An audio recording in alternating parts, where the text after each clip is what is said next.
and welcome to the latest edition of my Changing Lives podcast and Substack Live. I'm happy to be with you again today. And as always, my guest and I will be talking about the ways that our beliefs and lives have changed as we've gotten older and wiser. And my Substack is called Changing Lives. And I'm in the midst of getting a community started that will be a community that will meet online on Zoom twice a month for live conversations. And we'll also have some other extras that I'll be talking about.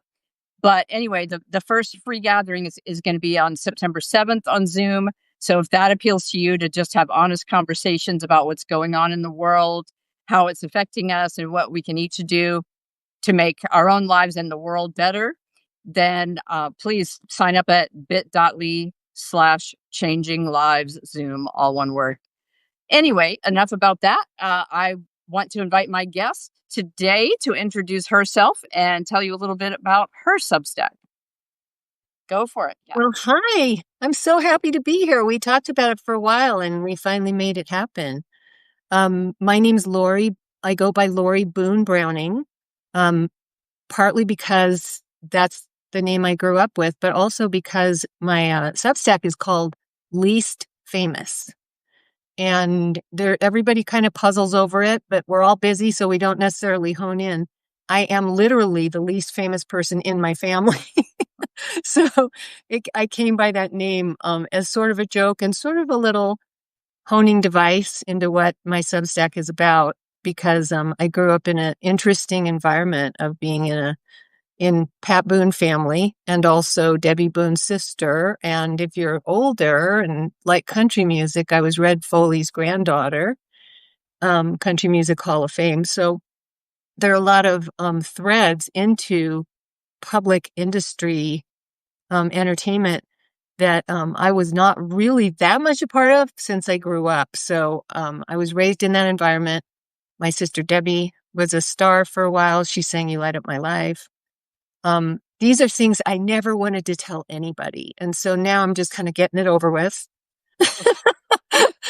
And yes, you haven't heard of me, but you may have heard of all my family members.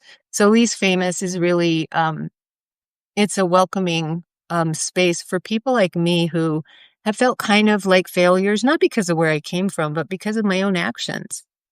And I like to kind of sift around through some of these difficulties and find the jewels that have come up for me, that have made me a helpful person instead of a self-absorbed person, I hope. That's very inspiring. And I can only imagine that there must have been so much pressure on you to also be a famous entertainer. And did you ever want to be or try to be, or did you know from the beginning, that's not me? Okay, there's a lot there. I'm an English teacher. I'm breaking it down. So the first part is, did I ever feel like I should? Well, we did perform as a family. And so we sang in all kinds of venues, even traveling to the Orient and other countries. And we did some Las Vegas deals and we did fairs. And we basically learned how to sing and harmonize as a family. And then we started doing choreography. And then my dad said, let's take it on the road. So I did have that experience. We did do specials on TV where we sang and danced and did all that. But I didn't really have a direction myself in terms of the entertainment industry. I will say that I always felt like I was supposed to be doing something with that inheritance. And there was one time in my life where I did make a couple of gospel records that I really loved, actually, with my first husband. And they were kind of prayer oriented and they had some depth, and I enjoyed that. But eventually I would have a crisis of faith that made some of that seem a little bizarre. Not that I don't believe the things I was singing, but I didn't believe in me. So that's about the entertainment thing. I will just add one thing, and that's that growing up in the environment that I did, there's a weird identity split between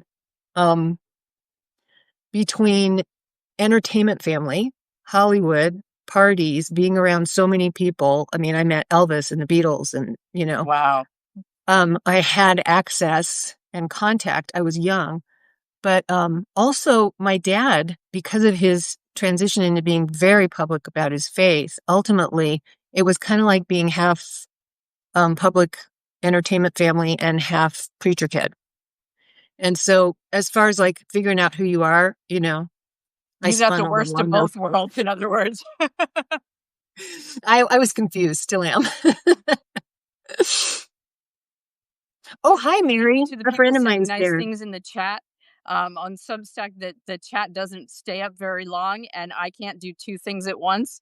So I don't always even read the chat, and by the time I do, I'm like losing my train of thought. But know Oh, that I would I too. see you and appreciate your comments and your presence. But yeah, since you mentioned a crisis of faith and of identity, that's definitely been my experience as well, and what led to my biggest belief change and life change, certainly.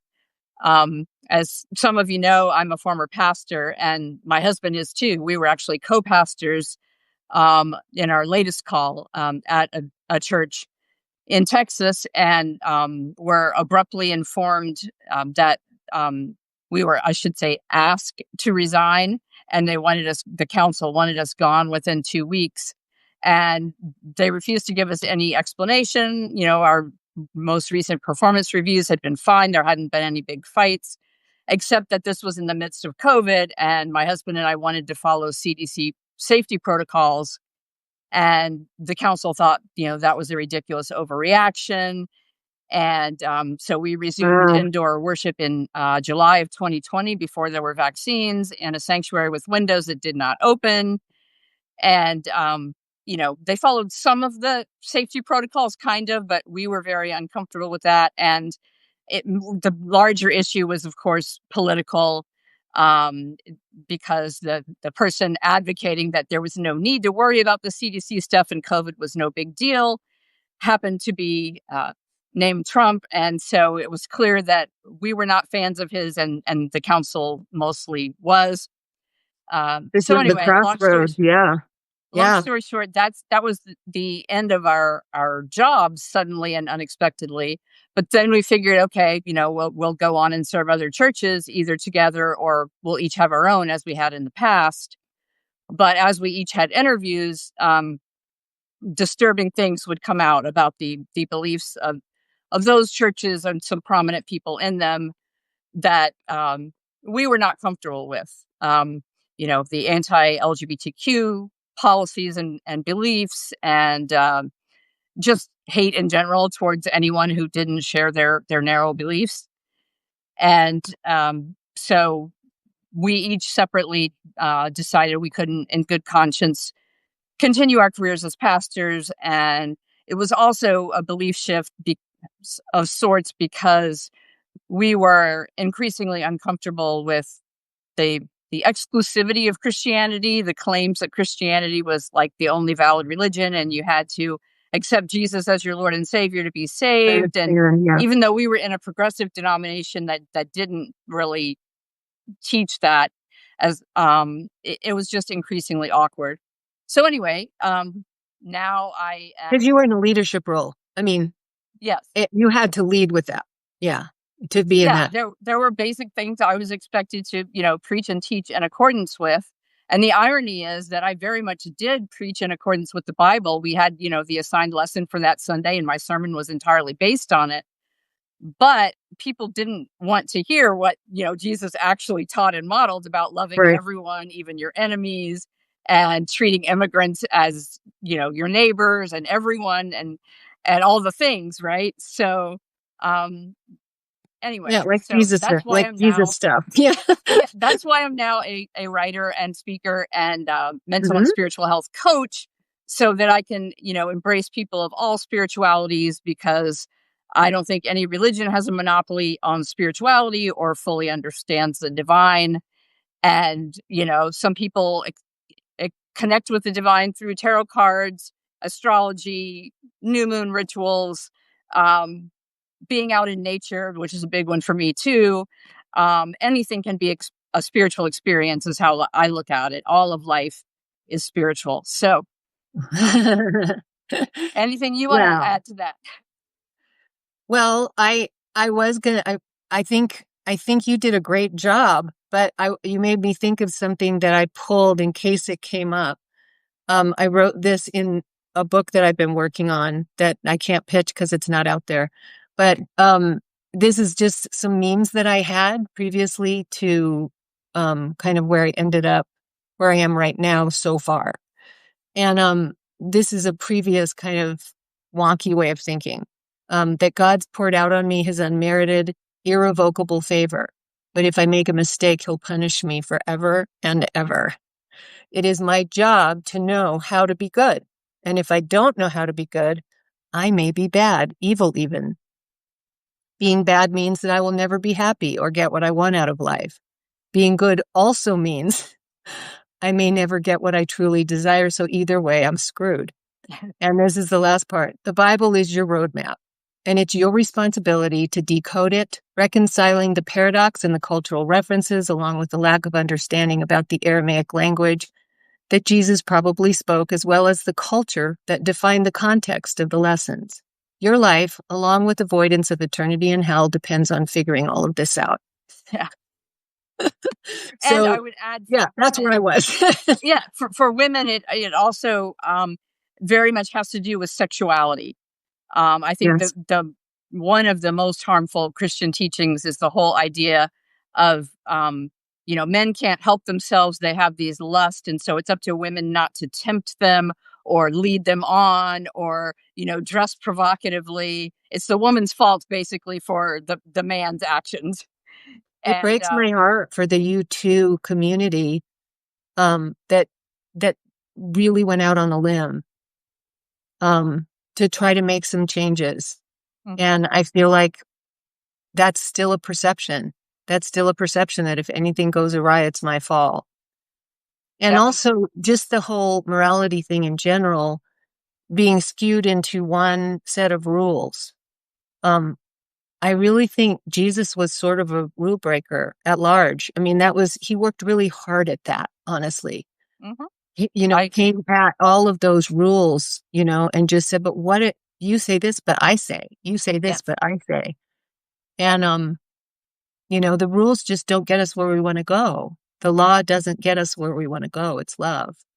And so, however, to me, that's my whole theology is I have a pastor actually who I love. I can't take credit for this, but he says, stake your tent, on love. Love is the stake. Anything else is peripheral to that, because if you know that you're moving in love, then you're moving in the right direction. And, judgment is not love. definitely.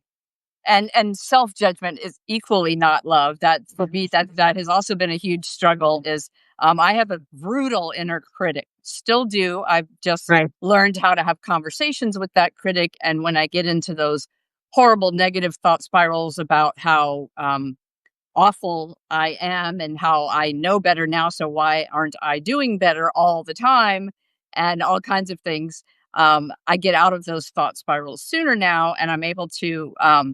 like in my journal, have this dialogue with that inner critic and kind of get to the root of, yes, he means well, and he's saying all these things to protect me from rejection by others. And but nevertheless, that doesn't mean that sometimes, the inner critic doesn't still win. Yeah, not taking things personally is a real art.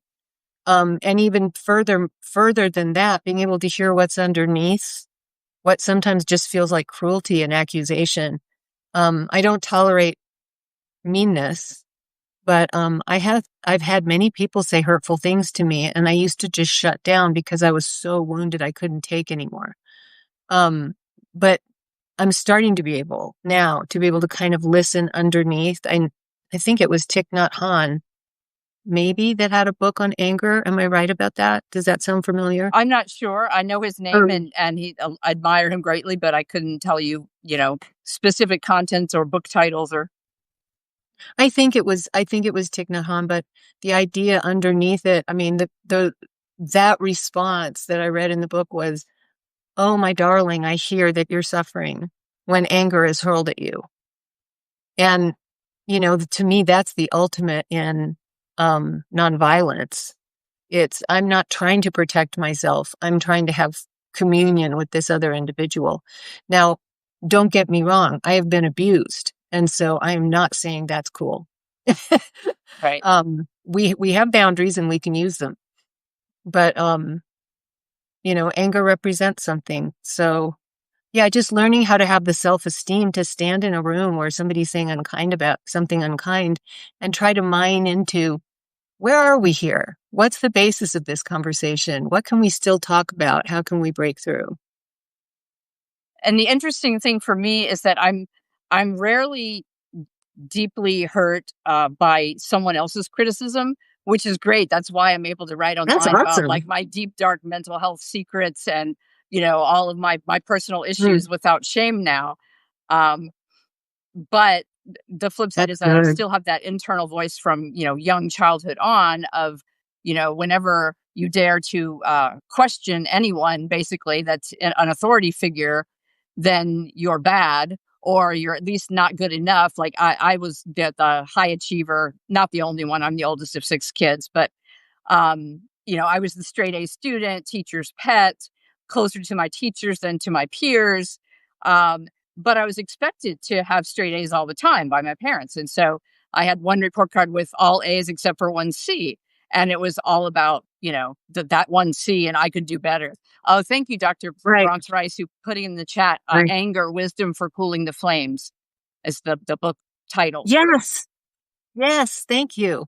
That was it. I did a book study on that. But yeah, I mean, my dirt, there's plenty. I think part of the reason I started my Substack is because I had assumed, because I was supposed to be a new creation in Christ, because I thought that I had made this decision that and would forever be transformed from it. Hmm. It was really a disillusioning thing later to realize that I'm just a flawed person. And I embarked on covering up the flaws and masking and not telling the truth about who I was and not even being curious about what was happening, to the degree that I ended up on drugs. Half my life was spent on opiates that I was prescribed for pain that I had. But, I know it was about the anxiety. It was about feeling horrible on the inside, feeling responsible for harm I had done in life and hadn't really been able to decipher, because I had this belief system that, number one, my husband was in charge of me. I wasn't able to think for myself.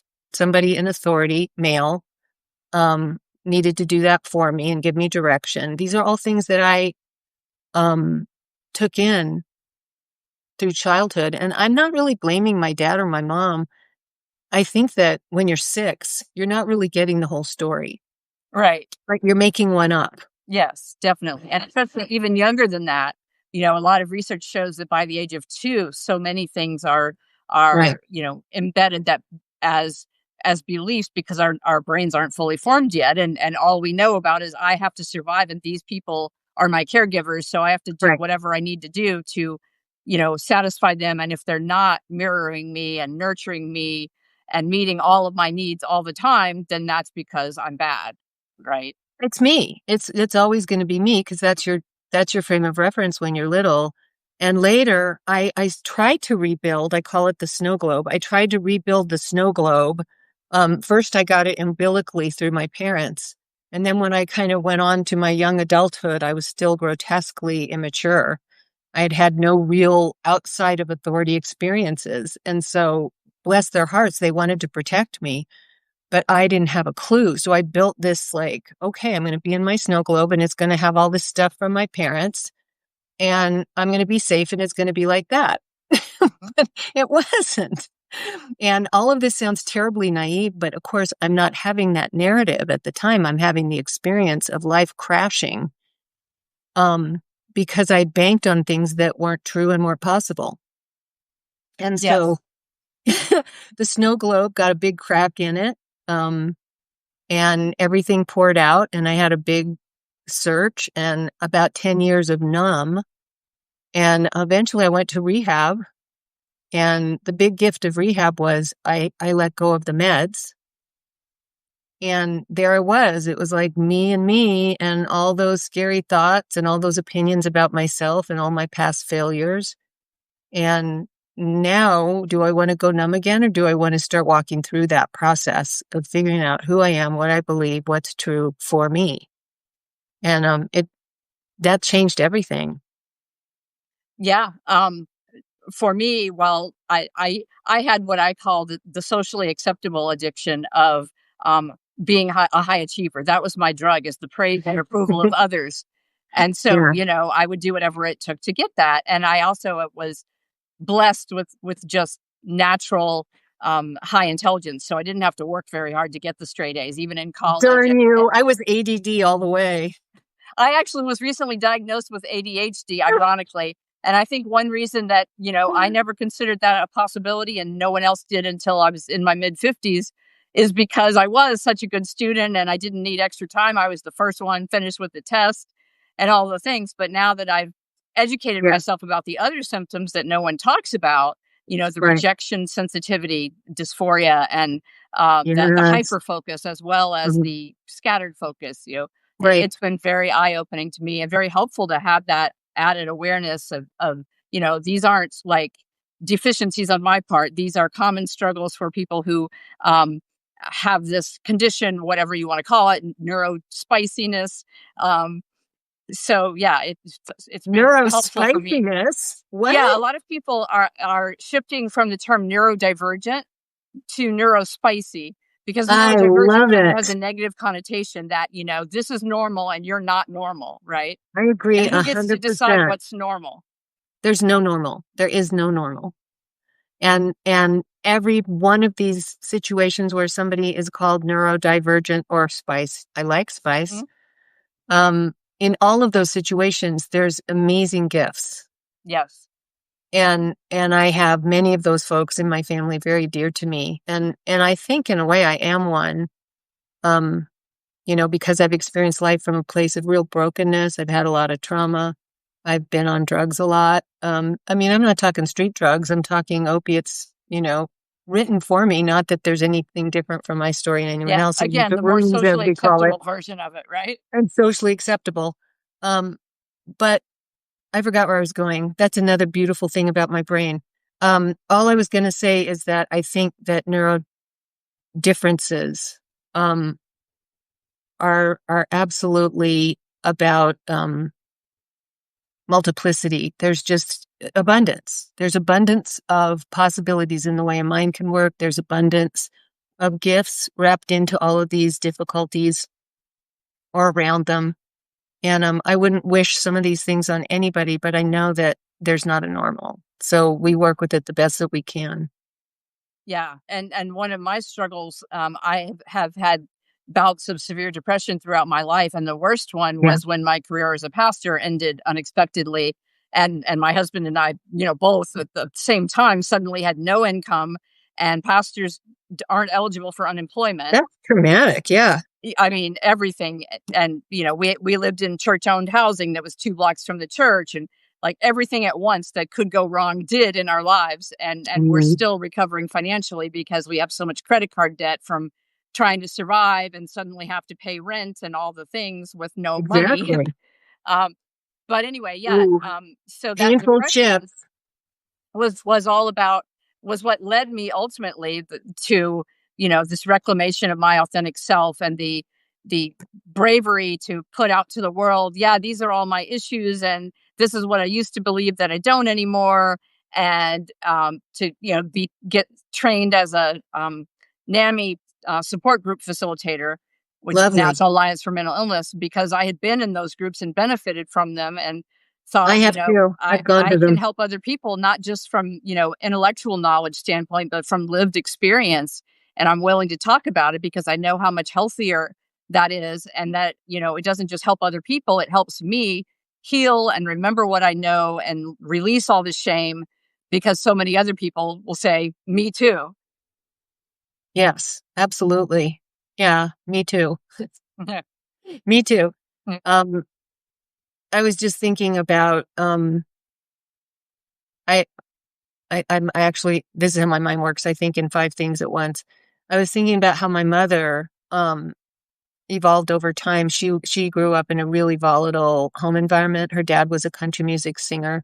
He also drank, and so there were mood shifts there. And her mom was horribly ill and had some pretty big mood shifts as well, and died very young.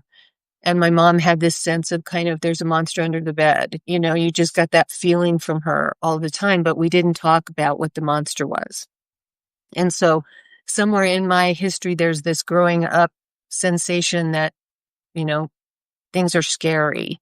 And so I did tend to lump them into spiritual fears, like going to hell or demons or things like that. But all in all, I ended up afraid that I was a failure, that I was bad, that I was flawed, that I was incompetent, that I was broken. And so the nature of the Substack that I'm working with right now, it's about I'm hoping to get that right mix of vulnerability and authenticity so I can tell the truth without making the story all about kind of all the ways that I screwed up. I don't know if I can cuss on this, but I'll try not to. Oh, yes. I have certainly in writing. I'm usually pretty good verbally with at least people I don't know, but Right. face-to-face conversation with a friend. There are a lot of F-bombs, which is one reason I love Nadia Bolz-Weber. By the way, if you're not familiar Me with too. her, I love her to pieces. She she's actually a normalized us being pastor of the same herself. denomination that I was, the ELCA. And yeah, she is very real and has no problem with dropping F-bombs. And so there's some controversy, of course, about that among the more, shall we say, conservative religious people in our progressive denomination. I love that. I have controversy in my relationship with my husband on that topic because he was raised by a Lutheran pastor and he's a professional person.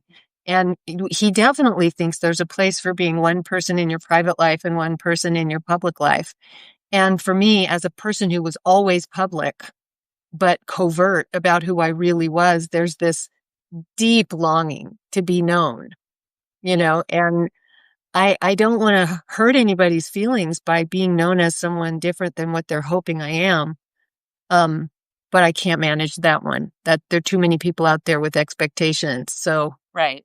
I remember somebody I love saying, "Hey, if your people are fuck people, then it's okay. You got to be you." Yeah. And some of my people aren't, but that's okay. Most of my people aren't from my origin family, and all the people who grew out from there, to them that would be like horrifying. And to me, it's like just a word that expresses so many different things. Yeah, when I'm among my siblings, I speak very differently. There's only one sibling who shares my affinity for F-bombs and just saying it like it is. But the others, they are, 2 are Southern Baptist, and pretty conservative religiously. So in our family, we cannot discuss religion or politics because we are polar opposites in so many ways. It doesn't do any good. Find that common ground. I did want to just share one thing fast, is that my sister Lindy, her son Ryan, I wish I knew for sure. I think it's like 25 years ago, maybe even longer, had an accident where he had a severe brain injury. He technically should have been dead. He fell three stories head first down a skylight and a concrete stairwell. And he's never come back to the Ryan that was, but he's gone through a whole lot of different phases, and one of them was sort of a Tourette's kind of a form of expression. And it's been really interesting because for my father and other members of the family, while those particular words that are used, flung around, they became just words, because in this context, he wasn't meaning any harm to anyone. He was just recovering. Right. And to me, that's a beautiful take on it, Yes. We can be more tolerant when we look at people where they're at and just go, yeah, that's how they say that. and also where they've been. We talked about that a little bit about, being Yeah, trying to be loving toward all people and understanding that when they lash out at us, it comes from a place of deep inner pain. right. Um, so like my mom, who is wonderfully supportive in so many ways, Oh, can good. also be very judgmental, and her generation, um, there were norms that, you responsible adults worked full time, and they climbed the career ladder, and they stayed with the same company and retired with a nice pension and all the things. Yeah. Um, but anyway, I her childhood, her dad committed suicide when she was 10. Okay. And so that fact That's alone, awful. it was That's like, how could anyone possibly not be deeply scarred by that, right? And have it you can't. affect every aspect of their lives. So I have great empathy for what I can only imagine, the horror of her childhood. And of course, back then, therapy was also totally unacceptable, and you kept secrets in the family. And so, yeah, Exactly. That's how I grew up, and of course, I thought that's what my job was, is to just keep all of those questions and those difficulties and just tuck them away because no one was supposed to see them, I thought. I'm right. supposed to be a new creation. I'm representing a family here. And it was a lot of pressure because I wasn't holding up my end of the deal.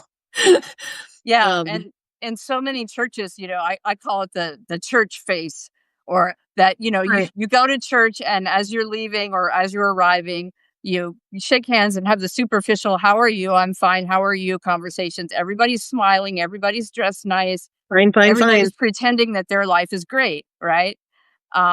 Which is one reason I attend the church I do now, despite thinking I would never set foot in a church again. Um, is because it's a church of real people. When someone asks, "How are you?" they want to know, and we could have a half-hour long conversation about the struggles we're each facing. And one person has no problem talking about the time he served in prison, and another one's former addiction or child who's addicted, or Or whatever it how might about be. I'm addicted right now and I hope you can love me anyway. Yes, all kinds of things, absolutely.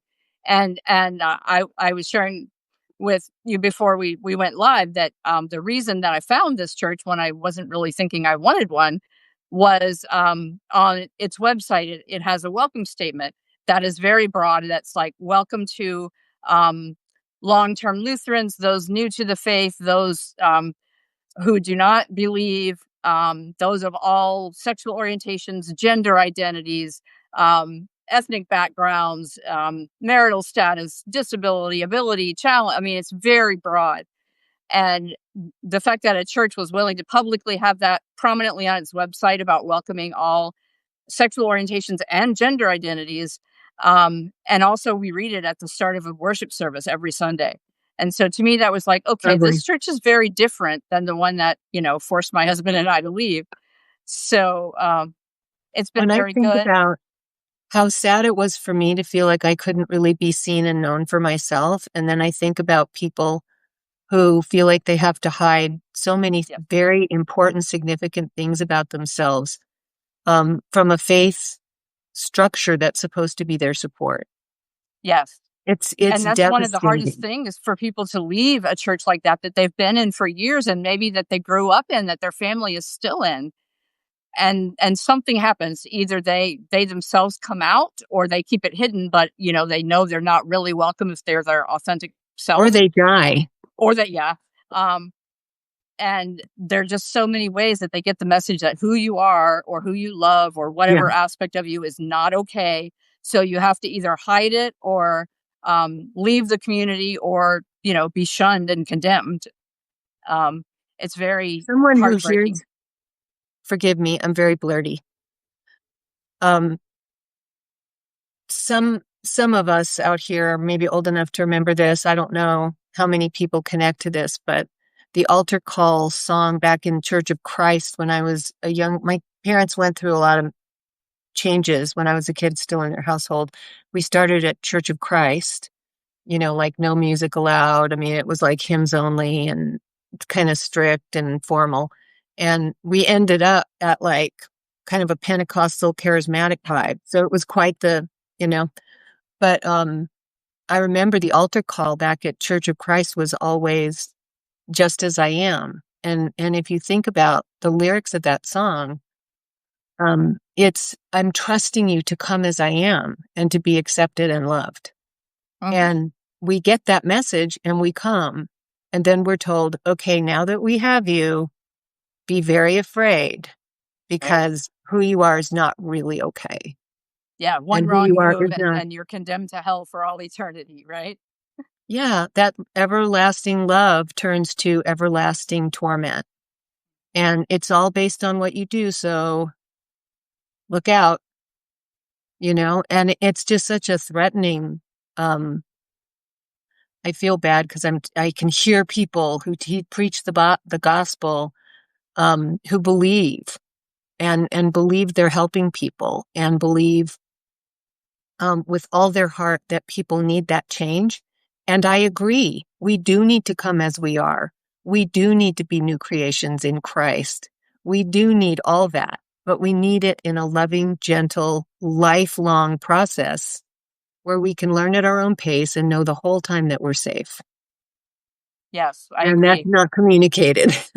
And even in my own family, I have to say my dad died a few years ago of Parkinson's, and he Oh, was I'm of the sorry. conservative Christian variety who very much believed that it was important to convert other people to Christianity because that was the only way they could be saved and avoid hell. Sorry.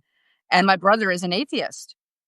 And so, my dad, one year gave him and his wife a Bible for Christmas. And there was just this undercurrent. My brother's wife, who is Jewish, um, was without her permission put on the mailing list of Jews for Jesus. I mean, there were, but Right. again, as horrible as that is to me, I know that in my dad's heart, he meant well because for him, he truly believed he was saving them from this horrible thing.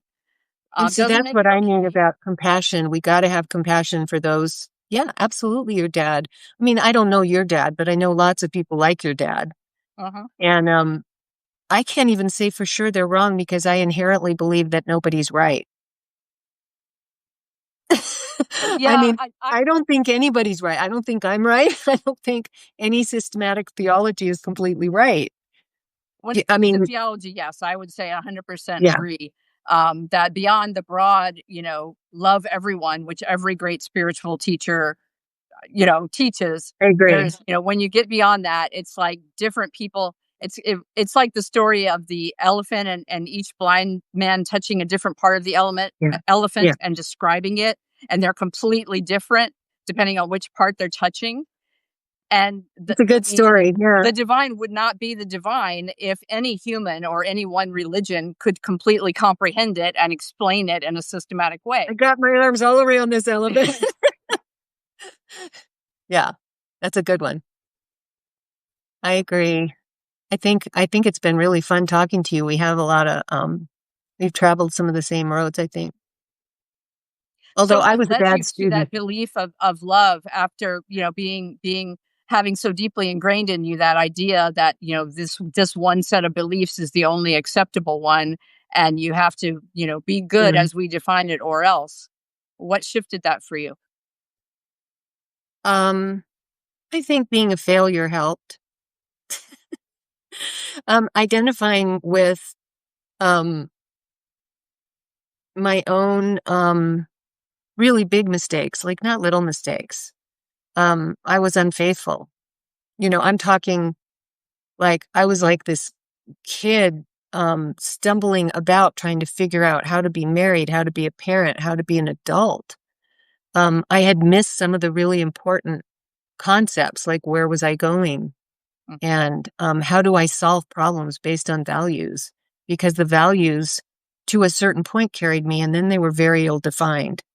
And so at some point, I had to face the fact that I was one of those sinners. I was one of those people that we used to sing about and I never identified with because I was the good girl who never, I Right. was terrified of doing anything wrong. And so I think part of it is that identification with all the people who fuck up. Right. Yeah. I mean, I'm one of those. So that's part of it. But the other part is just being an empathetic human and watching people do their very best to get through life and being told it's not good enough around every corner. Yes. If I saw anybody being isolated because they're gay, all I want to do is put my arms around them and hear their story and let them know that they're loved and they're okay and that God absolutely loves and accepts them. And we should too, because the Absolutely. one thing we're clear about is that judgment is what we're not supposed to do. That's Right. the one thing we can be 100% clear about in any look at the gospel. And so for Yeah. me, that just became very obvious. It wasn't that I didn't judge myself. I did. I wanted to be that person that I hoped I would be. But what I ended up being is someone who had a lot of depth from making a whole lot of mistakes. And I think that gave me compassion. So that's part of it. I mean, there's a lot about going on a journey, you know. I think failure was a big part of it. Being on drugs for a long time and having to let go of it was a big part of it. I'm one of those people too, you Right. know. So after a while, you start to realize that this is just the human dilemma, that we have needs and we try to meet those needs in ways that do us and others harm. And then we try to work our way through it. So that's kind of what I write about. That's a lot what I write about. I believe that shadow work is the way, to a certain degree, getting to know that part of you that you thought you had to keep hidden and just, in fact, I'm going to read you this one quote. Can I? Yes. Is that okay? I always have it handy. Parker Palmer. Do you like him? Parker Yes, J. I Palmer. love Parker Palmer. There are no shortcuts to wholeness. The only way to become whole is to put our arms lovingly around everything we've shown ourselves to be: self-serving and generous, spiteful and compassionate, cowardly and courageous, treacherous and trustworthy. We must be able to say to ourselves and to the world at large, I am all of the above. And if we can't embrace the whole of who we are, embrace it with transformative love, will imprison the creative energies hidden in our own shadows and flee from the world's complex mix of shadow and light. Very powerful and so true. Um, I That's think it. there are often times that I catch myself projecting onto someone else, what I know is my own inner struggle too. It doesn't mean that they're not Yep. actually doing the thing, but I'm Yes. trying to separate them out and deny that I have those same feelings. Maybe I don't express them in the exact same way, but I'm equally capable of doing what they're doing that I'm, judging. Um, Oh, it's a great question to ask, because those ones that really rub you the wrong way might just have a little, for me, I should say, the ones that really rub me the wrong way, I usually have a little bit of that in myself. Yes, I know that that is true for myself as well. And speaking of quotes, you wrote one that I for sure wanted to read, that I Oh, thought good. was great and resonated with in your newsletter. And this is from Laurie's post titled Safe on August 5th. And it says, our world, personally and globally, has been touched by danger, abuse, greed, cruelty, and volatility. And we can't wipe out the fear of being unsafe by cloaking it in deception or denial. I think I need to surrender the illusion of safety once and for all, and instead strive for contentment, kindness, hopefulness, and connection with my fearfully disillusioned fellows. I want to believe that we can all hold each other's hands in turbulent skies. And that touched me so deeply because that's exactly what I'm trying to do with this Zoom community that I'm Yes, you creating. are. I see Um, that. before that, I did a 6-week Zoom spiritual support group, and it was wonderful because I was very clear that, this is not for people who only believe one thing or who think their beliefs are the only right one and their job is to convince other people. So we had a pagan, an atheist, a witch, me, who was kind of sort of Christian adjacent, I guess you could say at this point. Want to follow Jesus, but not all the other stuff, the hate. But anyway, so by the end of the 6 weeks, participants were saying, I shared stuff here that I haven't even told my family and friends.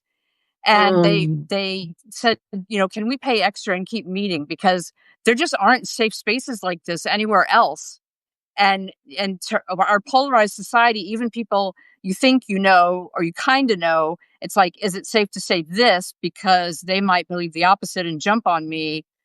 Um, or their family members that we already know believe the opposite, right?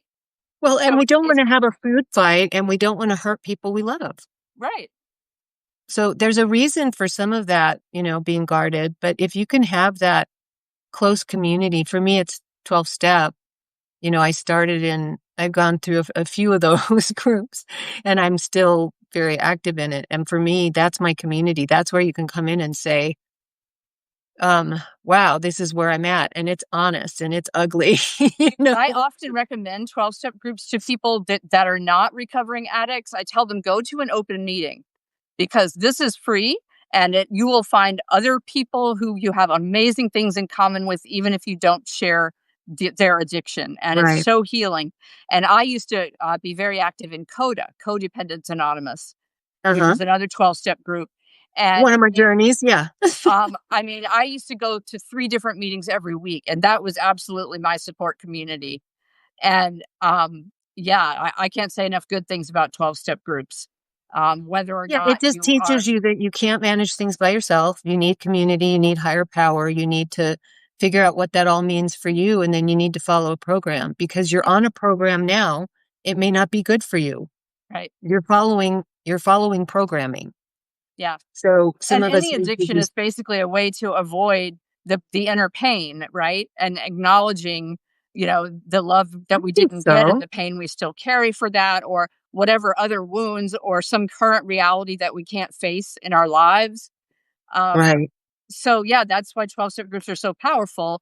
Not just because of the common addiction or whatever it might be, but because I think within every human, there's that underlying fear of not being good enough and having to either, live down to the expectation that I'm the problem child, the bad one, or live up to this unrealistic, constant high achieving treadmill. Yeah. Either way, there's the same fear of, like, I have to either prove my worth or, accept this identity that I am totally fucked up and act And I like, have to hide from the rest of the world. And really, to me, it's all about understanding that you are both.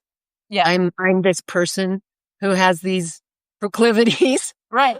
and I'm this person who has these goals and these dreams of being loving and a safe harbor for others. All that's true, Yeah. and And it the can be danger, I true. think, with any kind of spirituality or um, authority figure, if you will, but especially spiritual authorities, is that they not only claim to, know and teach the right things, they claim to speak for God. And so Right, right. people that trust them, that's why there's so much sexual abuse in churches. That's why the female victims who do come forward get blamed for, leading the pastor into sin or whatever. Um, because and even people who mean well, who don't set out to be manipulative or abusive and genuinely want to help people, if their idea of help is, let me tell you the right thing to do and teach it to you, and then you'll do what I Right. did and you'll get the same results and your life will be great. That's not empowering. That's not ultimately helpful to encourage that level of I love dependence. that you said that. That just expanded the way I'm thinking about all of this right now. Yeah, that people need to find their own way. I wrote this story once. It's in there somewhere in that Substack. What's it called? Saving Lori or something? No, I'm no savior. I can't even remember what I called it now. But it tells the story about baby Jessica. Some people may know the history of the little girl who fell into a well I do in remember that. Yeah. California. This was right when CNN and all those news channels were starting to follow things around live as they happened. And we all watched. These parents realized their 2-year-old was down at the bottom of a well or wherever she was, but she was down deep. They could not get to her, and they heard her, and they knew she was there. And all these people kept coming, and it was like, who's going to be able to do something? Well, it didn't take long for them to realize that they just tried to expand, expand the hole she was in, or just pull her out. All kinds of harm could happen. So they had to wait and they had to kind of just assess and they had to bring other people in. And, the torment of listening to this little girl, she was singing Winnie the Pooh down at the bottom of the hole. And I think about this all the time. We all think we can just rush in and save people. No, we don't know what we're doing. We can love people. And sometimes if they come to you and they say, hey, I know you've done this before. Can you walk me through it? That's different. But, there's a lot of harm that can be done trying to save someone. Absolutely. And that's why I added, even the people who don't set out to be harmful, who aren't the manipulative abusers, who genuinely want to help, they can, Right. become enablers. Okay, here, let me bail you out of jail for drunk driving one more time. Here, let me call your boss for you and lie that you're, really sick, or whatever it might be that seems like help at the time. And even Right. more, again, genuinely helpful things of, it's one thing, as you said, to accompany someone, to offer suggestions, to say, I've been on a similar path and this is what helped me, which is what I do with my Substack and in my coaching and my groups. Is like, And if people aren't into it, they don't have to read it. You're not chasing them around in their house telling them what to do. right. It's And an I'm not saying, invitation. this is the only way. Like for me, Right. journaling is a lifesaver. I couldn't survive without it. So is listening to Bruce Springsteen's music every day, and Genius. being out in nature. Okay. For other people, for various reasons, one or all of those might have zero appeal or might do absolutely nothing for them, might even be harmful. There's, spiritual bypassing is a Exactly. whole separate uh, hour at least discussion. But like meditation, for instance, for my brain, the traditional meditation in the sense of sit still for whatever period of time and be utterly calm and think of a phrase or notice your breath, and if a distracting thought comes in, just let it float on by, don't go That's with all it. me. You just told my That's great. story. I would love to do that, but I have tried multiple times over my life, and that's not me. It doesn't So what happen. do you do? So I do journaling, and I do tapping. Great. Tapping is also called EFT. For those who are curious, you can go to tappingsolution.com or .org. I forget which, probably. But anyway, it involves tapping on the acupressure points. And Yeah. the app that I have, the Tapping Solution app, has specific um, tapping scripts, if you will, for different issues. And there's a daily inspirational message and all kinds of cool things in the app. But journaling wise, I journal both in the morning and at night. The morning is just venting, kind of like Julia Cameron's artist pages thing, morning Sure. pages, but I don't make myself write 3 pages. Some days it's a paragraph, some days it's 5 pages. It just is what it is. And That's then how at I night, started writing the artist's way. That's how I started. yeah, and it's powerful. And I've heard other people who have struggled with writer's block say, that just forcing themselves to write something in the morning, even if they just write over and over, I don't know what to write. Gradually over time, things come out that they weren't expecting, and that's been my experience of just every morning. Sometimes I'm shocked by what I write, and I some used of to what I call it write. my oracle. What's that? I used to call that journaling my oracle Yes. because I would just be like, what? Because sometimes you're surprised. Something comes out you didn't know you learned. And I actually subscribe to Elizabeth Gilbert's Letters from Love, which is Oh, a form of. yeah. The interesting thing is, I was doing that before she came to Substack and started that. And I, of course, had never shared them publicly. I was just doing it in my journal. But it was so fascinating to me to see her come and this huge community that's wonderful now that has formed. Hmm. Um, but yeah, so some days in my journal, I will, vent my stuff and then say, dear love or dear God, whatever, what do you want me to know or Mm. do? Because I don't know, and this Yeah. is a mess, and I can't cope with it. And it's amazing the love that pours out. Then I write it, and of course, some people would be skeptical and say, "Well, you're just writing what you want to hear or what you think God would say or whatever." First off, even if that is the case, who cares if That's it helps fine. me, right? And Well, and also, I that's believe the all we divine can dwells do. in all of us. Um, Yeah. but also, it's just amazing the difference between what I write before that and then what it feels like I'm channeling the divine saying to me in terms of love and reassurance and compassion. Very powerful. And then at Absolutely. night, Absolutely. I write 5 things that I did that day, no matter how small. Like, I took a nap, I walked in the park, I did the dishes. When I was super depressed, getting out of bed and getting dressed were major accomplishments. Um, but Hmm. so I list those because my tendency at the end of the day is to beat myself up for all the things I didn't do that I had planned to accomplish that day, but instead, got distracted, or one thing took a lot longer than I thought it would, etc. So We at the call that end, I write contrary 5 things I'm action in grateful program. for, and Yeah. then the rest of the page is affirmations, but things I actually believe about myself. Like, I am honest. I am learning to Mm. take better care of myself. I am helping others by sharing my story.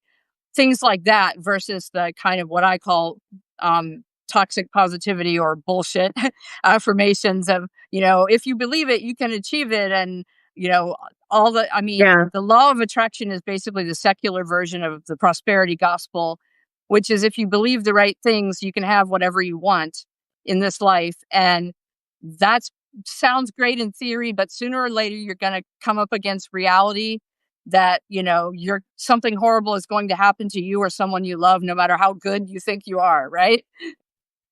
I didn't tell you this. It's another story we probably don't have time for, but I went to Rhema Bible College when I was a youngin'. That was the place for the faith message. Uh-huh. At the time, God, I thank you that you're going to give me all these things. And the main thing I remember is the noise, the volume of people praying all at the same time, like yelling. And I had to go someplace where I could be still. Because that's how I hear God. Or hear nothing, which is also God, Uh-huh. you know? Yes. But I couldn't deal with it. And also I don't believe it. And I don't believe that prophecy is supposed to be me telling you, Wendy, something from God. Right. That's wacky to me. And I believed it. And I got really messed up by that because people were telling me what God wanted me to know, and they weren't right. Yeah, I agree. And yeah, God tells me stuff I think all the time. Still small voice, I'm breathing and I'm inside and I ask for help and I see things. Um, that's how God talks to me. But then I don't come to you and say, here's what God wants you to know. Right. Because I may need to know something completely different. That would, yeah, what helps me may not help you, and vice versa. And even And in I may my be own life, wrong. This is just what I think. I look to um like a Bible verse that was very meaningful to me in one way when I was a certain age and that I interpreted a certain way. I can read the same passage years later and get something completely different out of it. Or say, I don't believe this at all anymore. But whatever it is with anything, whether it's the Bible or whether it's inspirational poetry or anything else, a novel that I go back and reread later. You get out of it what you need to get at that time and what you're ready for is how I Yeah. look at it. And so the same thing can be deeply meaningful in different ways at different points in my Uh, life. because we change. A couple of days ago, I posted this on my Substack notes. All knowledge implies a point of view. My point of view is just my current myths about reality.